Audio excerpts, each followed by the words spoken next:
లెక్కలేసి వాళ్ళని బాగు చేయాలనుకున్నాం. ఎక్కడి నుంచి ఊడిపడ్డాడో ఊడిపడ్డాడు, ఊడుం లెక్క మోడీ. గుజరాత్ నుంచి బయలుదేరిండు. గుజరాత్ గురించి ఒక్క మాట చెప్పాలి. మనల్ని బ్రిటిష్ వాళ్ళు ఎట్లా వెళ్ళిండ్రో తెలుసా మిత్రులారా? బ్రిటిష్ వాళ్ళు సూరత్ నుంచి అంటే గుజరాత్ నుంచి లోపలికి వచ్చిర్రు.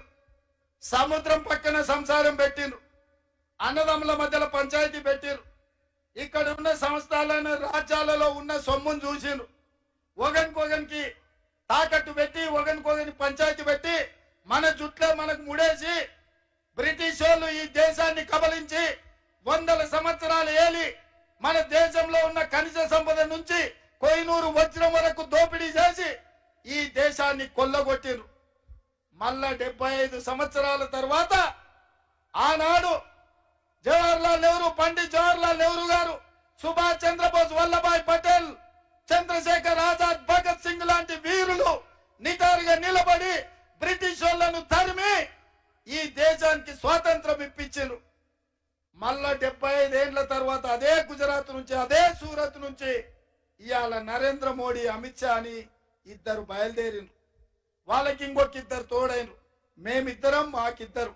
ఎవరై అంటే నరేంద్ర మోడీ, అమిత్ షాకు అదానీ, అంబానీ తోడైనరు. వీళ్ళు నలుగురు ఆలోచన ఒక్కటే, ఈ దేశంలో రిజర్వేషన్లు ఉంటే దళితులు, గిరిజనులు హక్కులు అడుగుతారు, అధికారంలో భాగం అడుగుతారు. ఇప్పుడు బలైన వర్గాలను, ఓబీసీలను కూడా కాంగ్రెస్ పార్టీ గద్దెను ఎక్కించాలని చూస్తుంది. ఇక తమ చేతిలో ఈ దేశం ఉండదు, ఈ దేశ సంపద ఉండదని బ్రిటిష్ వాళ్ళలాగా తయారైనరు. వాళ్ళు బీజేపీ అని పెట్టుకుంటే నేను అదేదో భారతీయ జనతా పార్టీ అనుకున్నా. నిన్న మన బీజేపీ అని ఒక ఆయన పెళ్లిలో కలిసి నవ్వుకుంటా చెప్తున్నాడు, అన్నా మాది బీజేపీ అంటే భారతీయ జనతా పార్టీ కాదు, బ్రిటిష్ జనతా పార్టీ. మా విధానం, మా ఆలోచన బ్రిటిష్ వాళ్ళ ఆలోచన. జాతుల మధ్య, మతాల మధ్య, ప్రాంతాల మధ్య, భాషల మధ్య, మనుషుల మధ్య చిచ్చు పెట్టాలి, విభజించాలి, గద్దెనెక్కాలి, దేశాన్ని దోసుకోవాలి. ఇదే విధానం. అందుకే ఇవాళ భారతీయ జనతా పార్టీ 400 సీట్లు అడుగుతుంది. మా దామన్న స్పష్టంగా చెప్పిండు. ఎందుకు కావాలనే 400 సీట్లు? రాజ్యాంగాన్ని సమూలంగా మార్చాలి. రాజ్యాంగం ద్వారా డాక్టర్ బాబాసాహెబ్ అంబేద్కర్ ఇచ్చిన రిజర్వేషన్లను రద్దు చేయడం ద్వారా దళితులను, గిరిజనులను, బలైన వర్గాలను అనదొక్కి బానిసలుగా వాళ్ళ చెప్పు చేతల్లో పెట్టుకోవాలనే కుట్ర జరుగుతుంది.